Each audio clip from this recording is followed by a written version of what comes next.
ശരിക്കും പറഞ്ഞാൽ manual shift ഇല്ലാതെ തന്നെ നമ്മുടെ ആക്സിലറേറ്റർ ഇൻപുട്ട് കൊണ്ട് മാത്രം നമുക്ക് ഇതിൽ ഗിയർ ഷിഫ്റ്റ് ചെയ്യാൻ പറ്റും. നമുക്ക് മനസ്സിൽ ഉദ്ദേശിക്കുന്ന ഗിയറിലേക്ക് fourth fourth, third accelerator push ചെയ്തുകൊണ്ട് മാത്രം ഇതിനകത്ത് ഓട്ടോമാറ്റിക്കലി ഷിഫ്റ്റ് ചെയ്ത് പോകും. അതിനൊരു പ്രധാനമായിട്ടും ആ അച്ചീവ്മെന്റിന് നമ്മൾ പിന്നെ അതിന്റെ ക്രെഡിറ്റ് കൊടുക്കേണ്ടത് ഹുണ്ടായിക്കാണ്. കാരണം അവർ ആ ഗിയർ ബോക്സ് അത്രയും സെൻസിറ്റീവ് ആയിട്ടാണ് ചെയ്തിരിക്കുന്നത്. ആക്സിലറേറ്റർ ഇൻപുട്ട് എന്ന് പറയുന്നത് വളരെ നല്ല രീതിയിൽ റീഡ് ചെയ്ത് റിയാക്ട് ചെയ്യുന്ന ഒരു ഗിയർ ബോക്സ് ആണ് ഇതിനകത്ത് കൊടുത്തിരിക്കുന്നത്.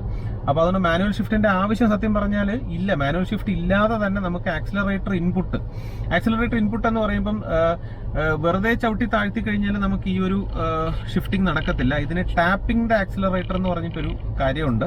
അത് എല്ലാ ഓട്ടോമാറ്റിക് വണ്ടിയിലും ഉള്ള ഒരു ഫീച്ചർ ആണെന്നാണ് ഞാൻ മനസ്സിലാക്കുന്നത്. അതായത് നമ്മൾ മൗസ്, ഇപ്പം ഞാനത് കമ്പ്യൂട്ടർ മൗസുമായിട്ട് ഇത് പറയാം, മൗസിൽ നമ്മൾ ഡബിൾ ക്ലിക്ക് ചെയ്യുന്ന ഒരു ഫീച്ചർ ഉണ്ടല്ലോ, നമുക്ക് എല്ലാവർക്കും അറിയാം. കമ്പ്യൂട്ടർ മൗസ് നമ്മൾ ഡബിൾ ക്ലിക്ക് ചെയ്യും. അതുപോലെ നമുക്ക് ഈ ആക്സിലറേറ്റർ ഡബിൾ ക്ലിക്ക് ചെയ്യാൻ പറ്റും കാലുകൊണ്ട്. നമ്മൾ ഒരു ഗിയറിൽ പൊക്കോണ്ടിരിക്കുമ്പം ഡബിൾ ക്ലിക്ക് ചെയ്തിട്ട്, അതായത് 2 ടാപ്പിംഗ് ഒരുമിച്ച് കൊടുക്കുക. ആക്സിലറേറ്റർ കട്ട് ചെയ്ത് നമ്മൾ ഏത് പൊസിഷനിൽ ആക്സിലറേറ്റർ കൊടുത്തോണ്ടിരിക്കുന്നു അവിടെ വെച്ച് തന്നെ 2 തവണ ക്ലിക്ക് ചെയ്യുക. നമ്മൾ മൗസ് ക്ലിക്ക് ചെയ്യുന്ന പോലെ ആക്സിലറേറ്റർ ക്ലിക്ക് ചെയ്ത ശേഷം പുഷ് ഡൗൺ ചെയ്ത് കഴിഞ്ഞാൽ, ഫുൾ ചവിട്ടി താഴ്ത്തരുത്, ഒന്നൊരൽപ്പം ചവിട്ടി കഴിഞ്ഞാൽ ഏത് ഗിയറിലാണോ പൊക്കോണ്ടിരിക്കുന്നത് അതിന്റെ തൊട്ട് ലോവർ ഗിയറിലേക്ക് മാറും. അത് ഹൈ സ്പീഡിൽ ഇപ്പം 5th ഗിയറിൽ ഒരു 80 കിലോമീറ്റർ പൊക്കോണ്ടിരിക്കുകയാണെങ്കിൽ പോലും ടാപ്പ് ചെയ്ത് കഴിഞ്ഞാൽ പെട്ടെന്ന് തന്നെ അത് 4th വീണ് അടുത്ത ഒരു ഹയർ RPM-ലേക്ക് വണ്ടി പോകും. അതിന് നമ്മൾ ടാപ്പിംഗ് ദ ആക്സിലറേറ്റർ എന്നാണ് ഞാനത് മനസ്സിലാക്കുന്നത്. ഓൺലൈനും മറ്റും വായിച്ചതിൽ നിന്ന് എനിക്ക് അങ്ങനെയാണ് മനസ്സിലാക്കാൻ കഴിഞ്ഞത്.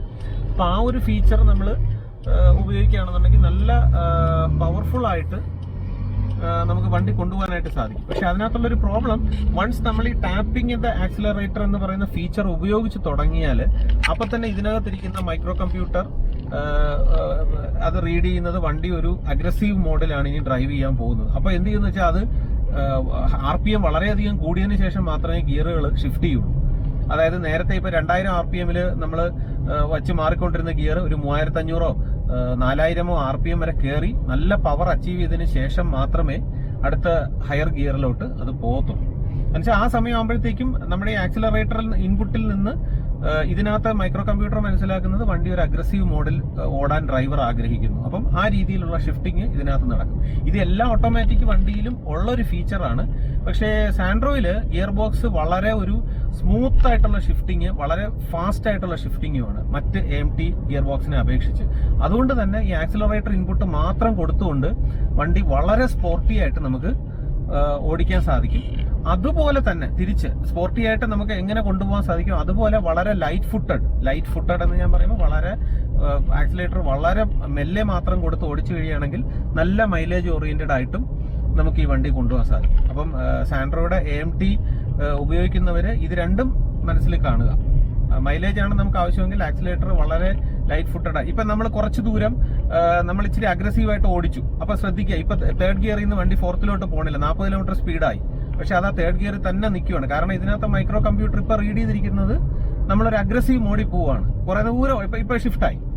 അപ്പൊ അത് കുറച്ചു നേരം അത് വെയിറ്റ് ചെയ്തു, ഇനി ആക്സിലറേറ്റർ ഇൻപുട്ട് വരുമോ എന്ന് വെയിറ്റ് ചെയ്തു. വരാതെ ആയപ്പോഴാണ് വീണ്ടും ഓക്കെ, ഇനിയിപ്പം അതിന്റെ ആവശ്യമില്ല, വീണ്ടും നമുക്ക് മൈലേജ് ഓറിയന്റഡ് മോഡിലേക്ക് പോവാം എന്നുള്ള ഇതിലേക്ക് പോയി വീണ്ടും അത് 4th. ഇനിയിപ്പോൾ അത് 4th തന്നെ പോകും. അഗെയിൻ ഞാൻ വീണ്ടും ആക്സിലറേറ്റർ ടാപ്പ് ചെയ്യുകയാണെന്നുണ്ടെങ്കിൽ വീണ്ടും മൈക്രോ കമ്പ്യൂട്ടർ ഇതൊരു പവർ മോഡിലേക്ക് കൊണ്ടുപോകും. അപ്പം ഈ രീതിയിൽ നമ്മൾ വണ്ടി ട്രെയിൻ ചെയ്തെടുക്കണം. അതും കൂടെ ഉണ്ട് കേട്ടോ ഇതിനകത്ത്.